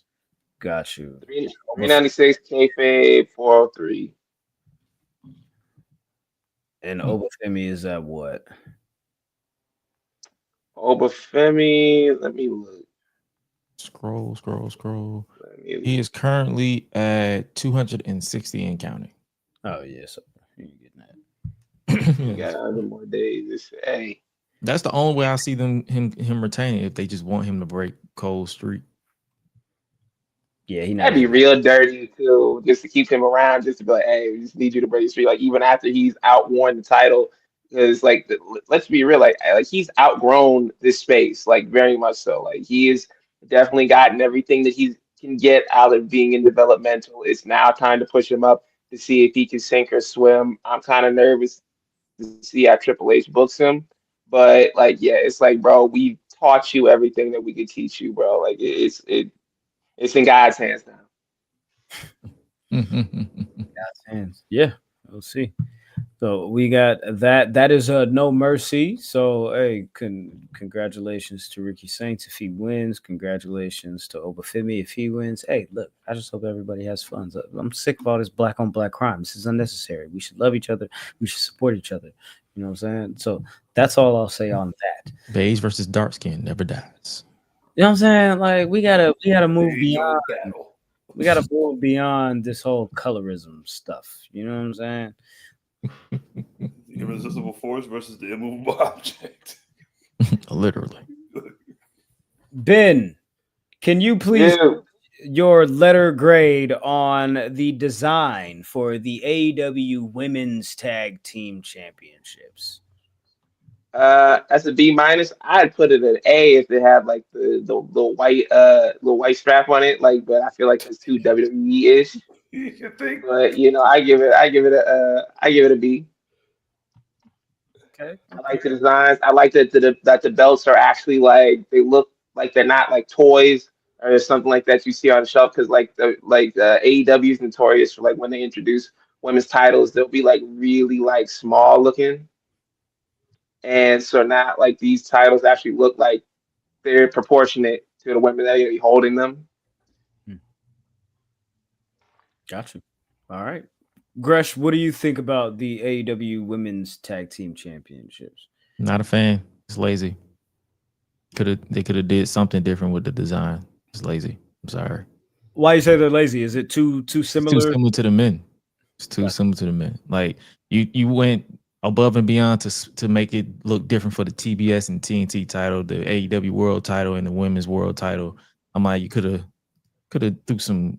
threw some sauce on the women's tag team titles. You've been Put a butterfly on that shit, nigga. Something, but nah, it's like it just nigga. Everybody that's what I'm saying. Like that, it's not the end of the world, but I just like, when I woke up, I was like, because obviously I fell asleep on Dynamite, but I woke up, I was like, damn, that's it. That's all y'all got? Okay, y'all just put women's tag team on the belt instead of y'all got the new AEW logo as opposed to the original one on the men's. That's the only thing that sets them apart. But the overall appearance is the same. I'm like, y'all could have did a little something different, but it's not the end of the world. CJ, grade the titles. No man, that's a C minus, dog. You can tell that both sets of titles were made at the exact same time. They just didn't know what to do with the other two. So wow, yeah, like it was like, okay, I think we got enough women's tag teams where we can bust these belts out now. Okay, cool. So let's expand the conversation. I'm glad that you mentioned that. Who are some of the teams that you guys are expecting to be a part of this women's tag team division? Who do we see that can be a part of this tournament and piece together, you know what I'm saying, some semblance of aggression? I see you making that face, so I'm gonna throw to you first. I don't even know who's on the show. Like outside of in the women's tag division, brother, go. Outside of Tay Conti and Anna Jay and possibly Stat and Harley Cameron, I don't know who else is there. That is a team. Like what is it? Julia Hart and Sky Blue, maybe. Queen Aminata and Mina Shirakawa, if they want to go, or Mina and Tony. I think Mina and Tony is the top pairing that they're probably gonna do. And Mercedes Moné has been asking around on X or Twitter, or however you call it, about who's gonna be her tag title co-champion should they go after the titles. And honestly, like I think it would be a cool pairing to see her and Athena team back up. That would be hilarious. That would be that's like Kevin Durant when Steph Curry and Kevin Durant got together that time, and them niggas gonna run through everybody. That's gonna be a fucking hell of a tag. Like who else? I seen Lacey Lane. Athena responded to that with a little eyebrow I'm thinking about it. Oh, that would be a bad idea type thing. But I'm gonna be honest with you. Mercedes should be protesting this entire thing. Her record in AEW and tag team matches is horrible. All of her partners have let her down so far. These are the You only. gotta lose somewhere. Just saying. She should say fuck. Like it's like when Triple H was winning all those WrestleManias back to back and he was burying niggas, and then then like every other year or whatever, they're like, "Yo, he lost at WrestleMania this year, so you can't say he burying everybody." That's what it is with the tag title loss. Like, see, it's not she's not undefeated over here. But yeah, I think you guys are right. Julia Hart, Sky Blue, Chris and Harley, possibly Tony Storm and Mina, Athena and Billy Starks, if not Athena and Mercedes. Willow. I wasn't gonna say Willow and maybe Willow and Queen could get together. Willow and Queen, that'd be an interesting pair. That'd be a good little pair. Carly Bravo asked Shane Taylor if there was room for one more spot in STP to make Trish Adora and Queen Aminata a tag team. Look at you watching ROH. I just saw Carly say that on Twitter. Oh, never mind. ROH at all. Actually, you could pay me. You could actually pay me. I could be bought. I could be bought. But I kind of got to do this show. So yeah, you could pay us to watch along on Patreon. I like that. Pay us to watch Ring of Honor, and that is a message to Tony Khan, who did not blink one time when he announced these tag team titles. I don't think he knows how to blink. I've accepted that. Yeah. CJ, you said something about Lacey Lane. Yeah, I've seen that she was on the Twitter Spaces on the Twitter, was trying to summon Ninja Warrior Woman back. See if they want to hop up in there. That would be a nice little surprise, like a little surprise entrant that says, "Oh my God, look, it's the party flippy girls." Man, they should never do that again. Yeah, nah, let that be what it is. You feel me? Old girl says she finna go back to Ninja Warrior, so ambassador. Let's go win it again. No, for real? Yeah, that was what she said in an interview a couple weeks ago. Nigga, to do what? I don't know. I didn't even know the shit still came on, nigga. They come on like some weird spot on NBC, and they like play it like on like the weird channel that they used to have. It used to be a sports channel on DirecTV. I don't know. Nobody does either. It's okay. No, they play it on Peacock. That's where it is. That's where they play it. That's on Peacock. Hey man, Darby Allin challenged John Moxley to an I Quit match at WrestleDream. He came out there with a flamethrower and said, "Hey, this what we doing." I hope they had people sign a wellness agreement, because that shit would have hit somebody. Yeah, that's what I was thinking the entire time. I was like, one sneeze and the whole front row is gone, bro. Like it's over. But CJ, I want to ask you, what are the betting odds that John Moxley gets set on fire in this match? And not just like, oh, I'm gonna get set on fire like I'm rolling around. What's the odds that he actually gets like skin like damaged and he has to get a skin gap? I want to like Michael Jackson in that Pepsi commercial, skin damage.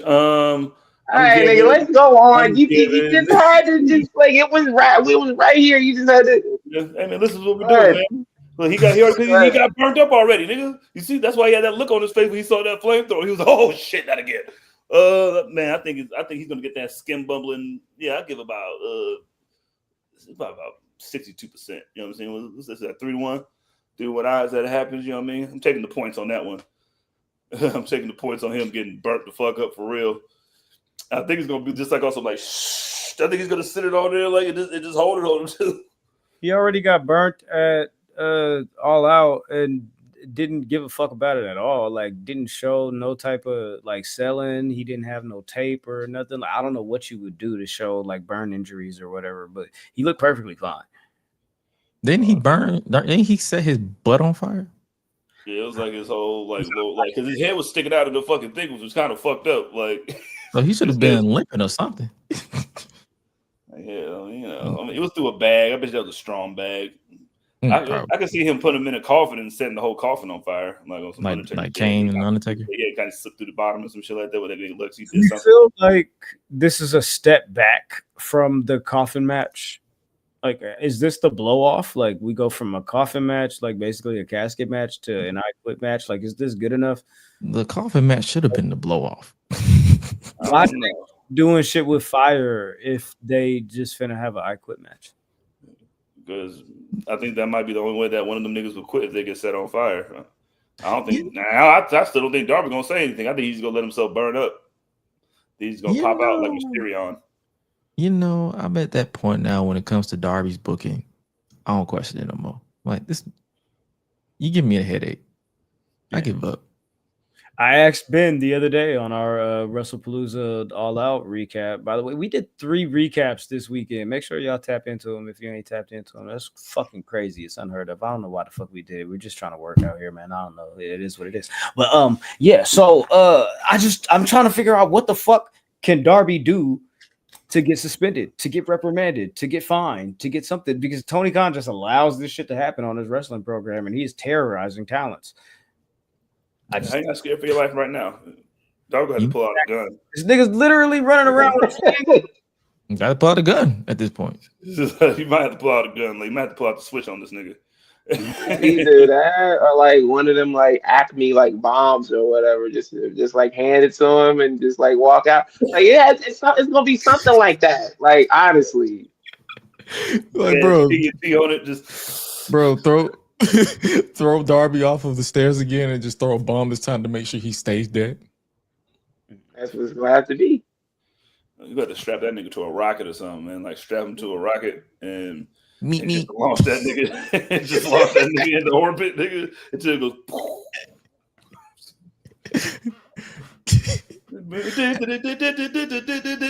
Like that's the next thing you gotta do. So you got Pac back looking like an elf. He can literally pull it off. Just say meet, drop it. Yeah, but package. Yeah, like this. But Close it out. yeah, but this whole like I Quit match is definitely going to be very interesting to see because like you look at the matches that they had like previously, like putting the fork in the ears and doing all the crazy stuff. So this I Quit match is going to probably be one of, if not the most gruesome match that AEW has shown thus far. So be prepared for that. Yeah, pretty much, man. Have fun. Good luck to them. Good luck. Good, man. White people. We just seen this nigga Mox tap out like 3 months ago. That's what's funny to me, but he still ain't so getting hung. That's crazy. He was like, "Oh, tap out! I tap out!"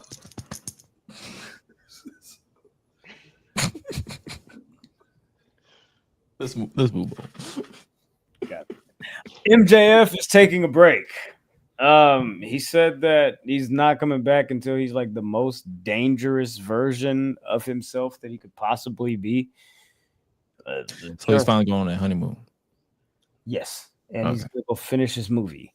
Violent Night is filming right now, I think, somewhere in Vancouver, and he's got to finish those commitments. And yes, eventually, I'm sure he's gonna take a break and go on a honeymoon with his wife. She was actually on Dynamite last night, so we'll see if she isn't on Dynamite next week, and if she happens to take a break, we'll know what's going on. Yep. Good luck to them. Anything else to add about MJF and his vow to return? As the they can make that same vow every other business day. Okay. I'm not moved by that. Gotcha. You just gonna add to the tattoo, big dog. That's what I think about. I mean, it sounds good. You know what I mean? It would sound good.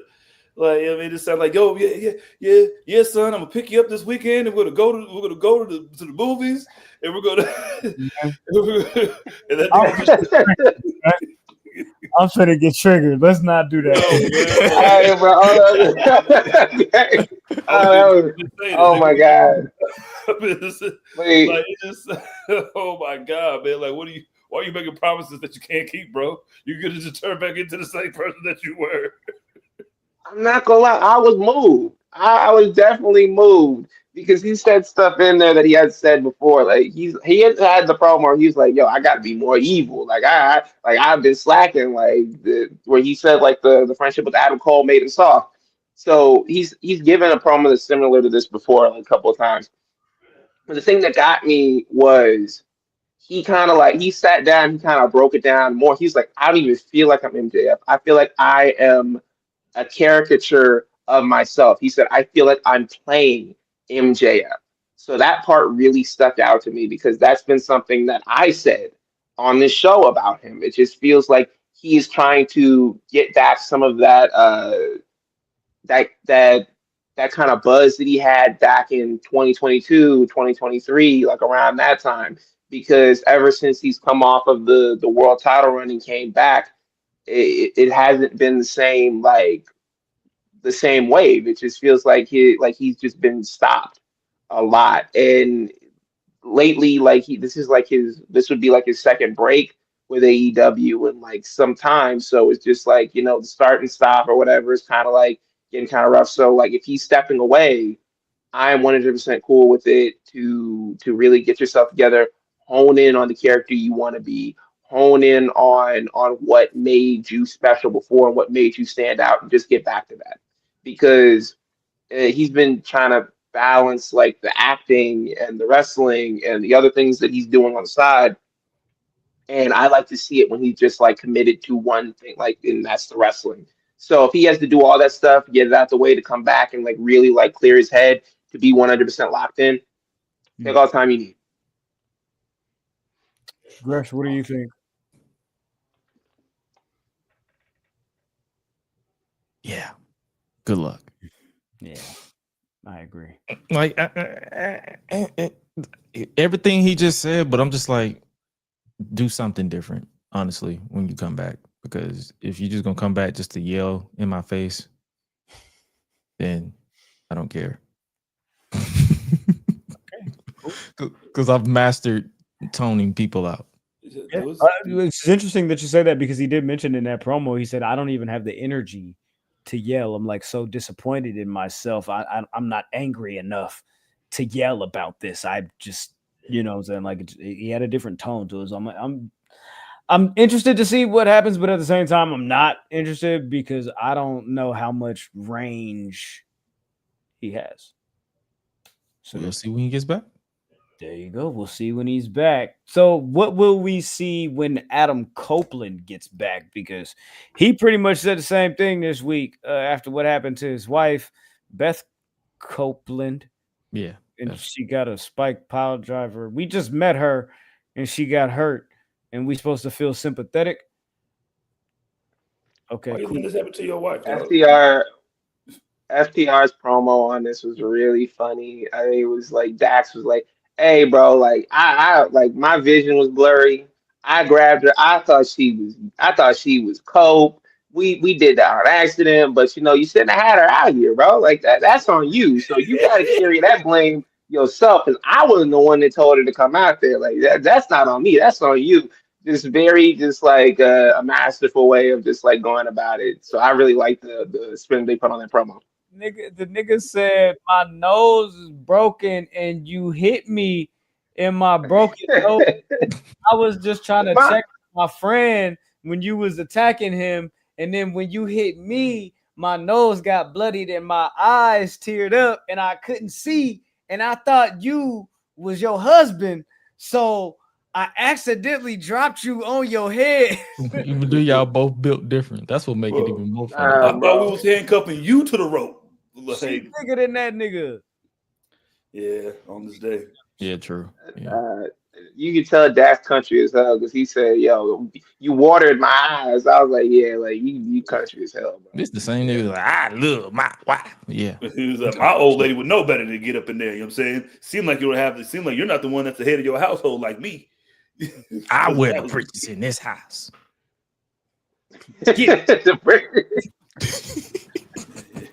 If your wife would have stayed in a woman's place, she wouldn't be where she is. It's like, whoa. Like, all right. Get in the kitchen. He got the mustache. Yeah, he got the mustache for it. Yeah. He got to get in the kitchen mustache for sure. Yeah. Get back in the kitchen. Yeah, but Cope and is he Joe Christian. Burrow? Is Cope Joe Burrow? Is he going to be the comeback player of the year? Then is he gonna be what comeback? Fuck no. Yeah, because he keeps coming back, nigga. Like all he does is leave and come back. No, he's not gonna be a comeback player of the year. And all you niggas that's thinking he's finna go and face John Cena, there's a little thing that I'd like to introduce you to called contracts. Brother, it's like they saw a report. It was like October 2025, but I'm like, bro, that means 2026. That was a fucking typo. There you go. Y'all gonna be mad as hell when y'all find out the reason why he's gone is to film Percy Jackson and the Olympians. Yep. Y'all gonna be real mad when he come back in 3 months because, like the way that this kind of took off, because PW Insider has already reported that this is not gonna happen, that he's still under contract with AEW, that he still has some time under there. In fact, like the interview that he did with Chris Van Vliet, it doesn't even add up. He said he had a year and a half left on his contract. That doesn't end until the beginning of 2026, and John Cena will already been gone by then if his contract was to end around that time. So none of that makes sense. And I need people to put on their thinking caps, like use your brain. Like y'all got excited when John Cena did the spear, and then Edge responded by doing the "You Can't See Me" at All Out. Now, what makes you think that AEW would amplify that video and put it out everywhere if they had any plans of letting this man walk and go have that match? Why do you think they would softly promote him going and having that match on John Cena's final farewell tour? What that was, cause y'all give you an inch, y'all take a mile. What that was him just them in good faith saying we know you can't get back over there. We'll do something nice. And you could kind of just salute him on the show. But why in the world would they ever say okay, it continued last night, he says I got to go take care of my family, and everybody thought instantly, oh, he's gonna go to WWE. Why would they let him announce that on their show that he was leaving to go back and again give more promotion to a match that they would have and give them business? Y'all are not using your brains. Benjamin, a lot of these fans, the elevator doesn't go all the way up to the penthouse. Yeah, this is your brain on drugs. Yes. That's their brain. AEW did pull the clip of Adam Copeland doing the salute to Edge. I mean on their platforms, everybody else, they hit it with the DMCA, they were putting it on their Twitter, Instagram, YouTube, oh, did you see what he did there? Yeah, that's I don't think it's happening. I don't give a fuck about the match. It wasn't a rivalry. That was my cup of tea, but it's significant for him. However, shit ain't happening. It is what it is. So with MJF being gone for a while, Adam Copeland is going to be gone likely for just a couple of weeks until these niggas turn their sights on Christian and realize he's alone and beat him up again. Then, oh my God, okay, cool. Now we can do this. You said my daddy was dead. I'll beat your ass. Exactly. You feel me? But Orange Cassidy is back. So we you know what I'm saying? We got freshly squeezed back on Dynamite. You feel me? So hey, that's a baby face that fans can relate to, that fans can latch on to and fuck with, you know what I'm saying? In these trying times of Swerve and Will Ospreay being gone, Kenny Omega being out, you know what I'm saying? A couple of different faces, you know what I'm saying, in high places being gone, or, you know what I'm saying, to the wayside at present moment. So welcome back to Orange Cassidy. Also, Chris Statlander turned down the opportunity to join the Death Riders in a shocking moment, which closed out the show after she defended and retained the championship in the main event match with Mina Shirakawa. She had her hand raised by Wheeler and then hit that nigga with a lariat. And, you know what I'm saying, gave the fingers to Moxley, got the fuck up out of there before Marina Shafir could do anything, and ran into the crowd and celebrated with herself and Harley Cameron as new and still, at this point, AEW Women's Champion. I suggested put the motherfucking title in the briefcase and let her join the Death Riders. But hey, this is okay. I'm not opposed to this. if I was gonna give this a grade, I would say that this is a B. This is a B. Okay, this is a B. Just because it's a fucking B. All right, that's what I'm giving it. I don't give a fuck about the Death Riders, but I think this was a nice way to continue this and given an idea of what, you know what I'm saying, this Chris Statlander title run is going to be like. They're really going to, you know what I'm saying, put the strap the rocket to her back and allow her to be her, and they're not going to do the whole, hey, join the Death Riders, be a Pain by Numbers heel, and hang out with Pac in the darkness and cut your hair in a weird bowl cut.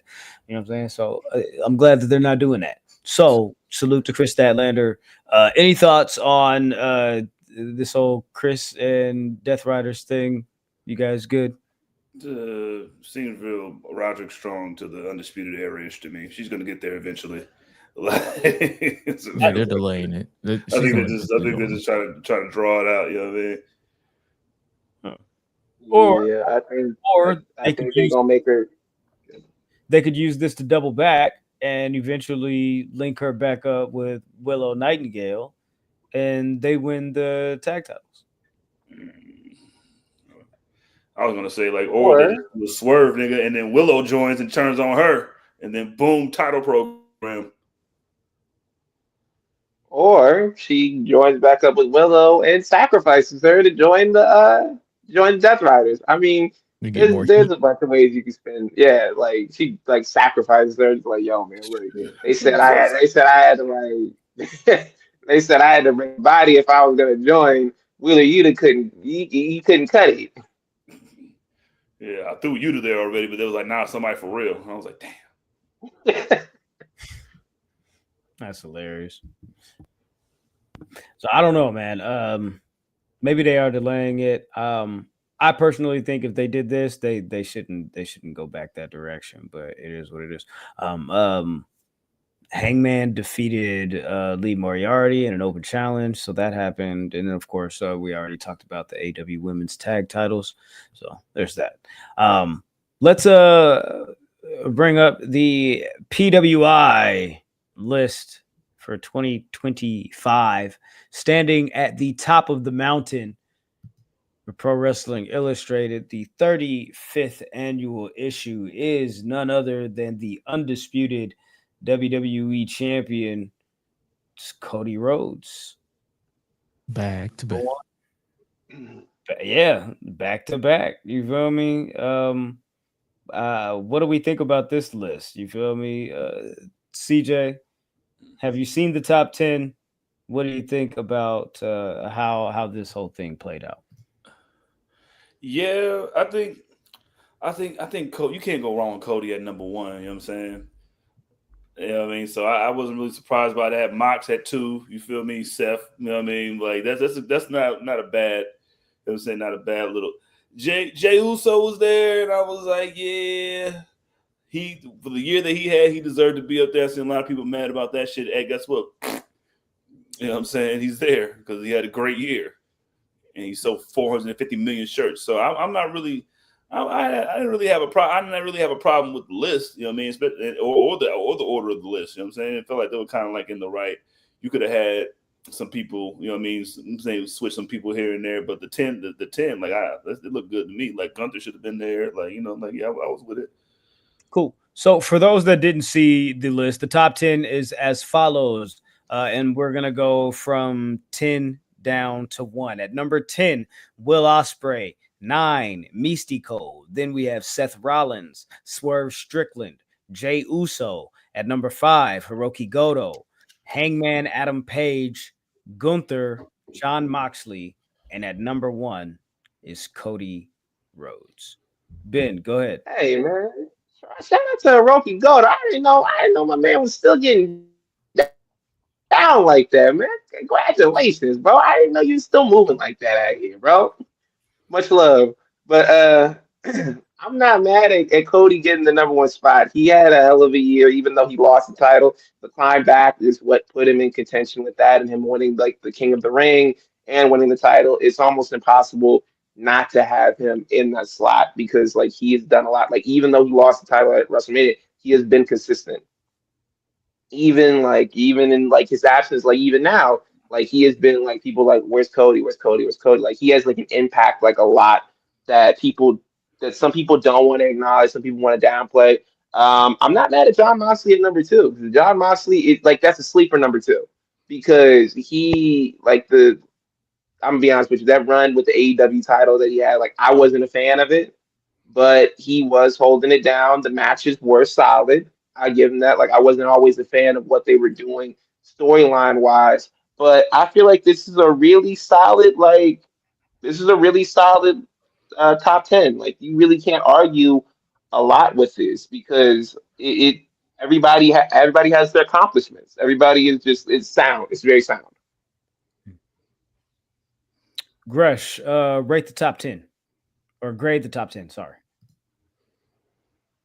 From my personal preference, I give it a solid B. Like everybody's right where they need to be. I can't really comment too much on the New Japan portion because I have not seen New Japan since 2022-ish, maybe 2021. Like it's so much wrestling going on. I can only consume so much. But yeah, I feel like everybody, especially Cody, like I know a lot of people love to troll online and say, oh, here goes Cody with the forgetful title reign. Like you can't say that with a straight face. This man, like if you look at the in-ring work from when he won the title the first time until the second time, outside of him leaving for a month for Street Fighter, his title reign is actually very memorable. You just want to be a hater because he's not Roman. You guys think Goto and Cody getting roles in the Street Fighter movie has anything to do with their PWI placements? Probably. Mm-hmm. I think that's why Hiroki Goto in there. Like I didn't know he was still making noise like that. Like, he was IWGP heavyweight champion. I think at the beginning of this year. Yeah, for sure. The criteria is in-ring achievement, influence, which is visibility and prestige within a promotion and or the industry. So right there it is. Yeah, Technical ability, competition, and activity. So yeah. Also, August 1st, 2024 to July 31st, 2025 is the evaluation. Right after Cody won got it back, the belt back. Yeah. Oh, that's right after he won the King of the Ring. Oh, okay, yeah. It was at the end of June, right? So yeah. And then you go to you get that. Elsewhere on the list, there's a couple of other people I can just just randomly throw out there. Okada is at number 11, CM Punk at 15. Shout out to Jacob Fatu at number 20. 16 is Bandito. You got Vikingo at 29, MJF at 30, Bron Brekker landed at 24. And salute to Mascara Dorada. He just had an amazing match this past weekend in that triple threat with Okada and Skeshta, and he landed at number 23. Chuck Willie at 19, you know what I'm saying? Go. That's big action, man. Right past great. What's your grade, Graham, on Joe Henry being 12? That's an F. Ain't Jelly Roll on the list, dude? Jelly Roll is fucking on the list. He's not on this list, but yes, he's not on this page, but Jelly Roll made the fucking list. So throw everything. Ain't no way. What number was he? I think he was like 38 or something. Yeah, he's definitely way too high for us to even consider. He's what?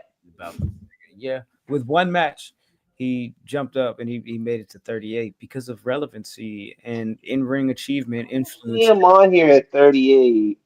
Competition, activity, Jelly Roll. Aren't you so excited and so happy about Jelly Roll making the list, Ben? I don't see him on the list. Yeah, that's how you know he's not happy. He doesn't even believe it. I don't believe it. Why? Like right there at 38. Oh no. It is below Randy Orton. No. Yep. Jelly Roll 38, Randy Orton 32. That's got to be Irish. That's sick. That is sick, bro. Like it's a guys. It's not. Thank This is Iverson, y'all. Yeah. Imagine if you were below Jelly Roll, you'd be like, for real? I mean, I worked my whole life to do this. This is all I've ever dreamed of, and I get, hey, bro, I might make me quit, bro. I'll be real with you. Like, I might quit after that. Ben, you wanted to ask us a question regarding the situation with main event Jey Uso and the megastar LA Knight. What's going on with these two guys? What do you think is happening? What do you have to say? I wanted to know, where do you guys see this rivalry having its conclusion? I'll start with you, CJ, because this has been going on for a little bit, and they've kind of gone back and forth with each one kind of like one-upping each other and kind of like taking their vengeance. Where do you see this like coming to an end, or what do you think would be the finale of this rivalry? Man, yesterday, God damn it, should have been yesterday. I'm tired of this shit. Like, what is this doing? Like I could understand like the friendly competition shit. Like, you know what I mean? Like, oh, well, you hit me first, and I'm gonna hit you back, and then like you're gonna make me turn into the old me. Like, it just feels real. It doesn't really feel like, I just don't. It looks like a directionless. It's like a one big long mini game. You know what I mean? Well, it looks fun, but then you kind of want some structure, and there ain't no structure in the shit. You just, hey man, everybody just throw stuff at each other. I mean, yeah, like that's kind of how I felt. Like what you said, like, oh, the like usually when it plays out like the you hit me, I hit you rivalry or whatever, usually that lasts about maybe a couple weeks. We have the multi-man match that we had, like the match that they had at Clash in Paris, and then after that we don't cross paths anymore. It's over. But for whatever reason, it just kept going. Gresh, like what do you see as the conclusion? I see Jey Uso continually crashing out, and I basically hope I see them give us a reason on why they're dragging their feet with this, because I think I said it a couple of times. I'm like, you can rope in my bloodline fatigue on top of them with various versions of everybody that's in this scenario in the main event, to where I'm just like, yeah, let's just get to the point, if there is one. There isn't. Because it's like I've seen some people say, "Oh my God, I see Jey Uso aligning with the vision out of frustration." I'm like, that doesn't make any fucking sense, because they drew blood and they was like, why would I join you after you destroyed my body for like weeks on end? That's fucking stupid. And then on that, it's like, why is Jey Uso really beefing with LA Knight? Y'all not friends. Y'all were never friends. So why do you care so much? It's like, yeah, in short, I don't really care about the final. I just want it to be over. I'm just gonna be real, like, because there's no way. Because in order for me to create a scenario that there's a finish, I would have to care, and they're losing me, because I'm like, okay, this is still happening. Jey is about to crash out. Okay, he's been crashing out since he lost the world title. What's new? He still comes out and yeet all the time. Nothing's changed. Is it really a crash out, or is he just like, he's like, I got to get my merch off? All right, now I can crash out a little bit. Turning back into the old me. Well, I don't know. This week he came out in all black. He didn't have it on any of the Yeet merchandise. He didn't have the Yeet written on the glasses or nothing like that. You feel me? So I don't think that they're making a real turn away from like the hyper focused marketing that they're doing with that character.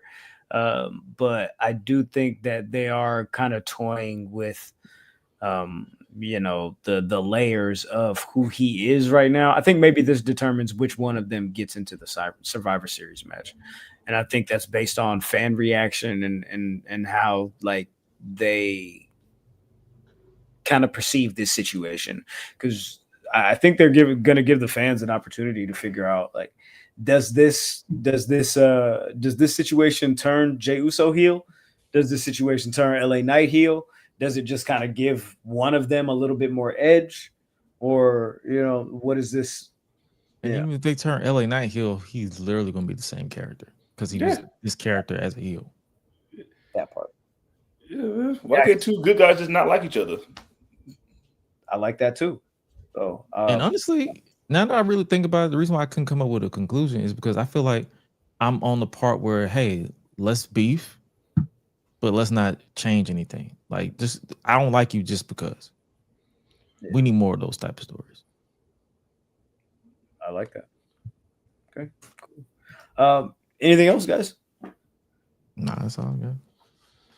Nah, man. The El Jefe of Black Chaos is happy to join you guys. And you know, you taking time out of your busy schedule. Man, you know, I didn't mean to. Sorry, I was late. You know, I was just too busy preparing myself for doing my favorite thing to do on Thursdays, which is talk to my brothers, man. Yes, indeed, man. Make sure you following the gang, bro. Public Enemies HQ across all platforms. Beat us there, don't meet us there. My name is Oh My God Graham. You know what I'm saying? Spelled just like it sounds, you know, like how words work.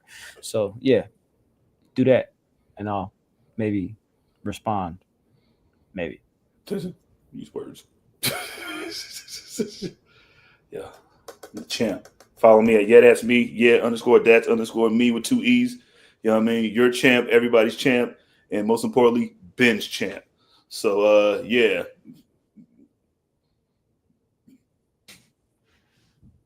Oh, there's that. So, yeah, thanks so much for your address. Ben, please. Yo, you can follow me on Twitter, Instagram, TikTok at _SantaMars_. Fuck this championship reign.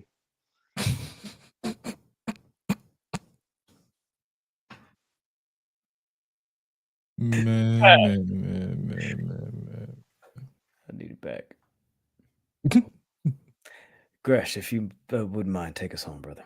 And you can follow yours truly at Gresh, AO Gresh everywhere else. And make sure you definitely follow me on with these random clips I've been interacting with, been coming across my timeline.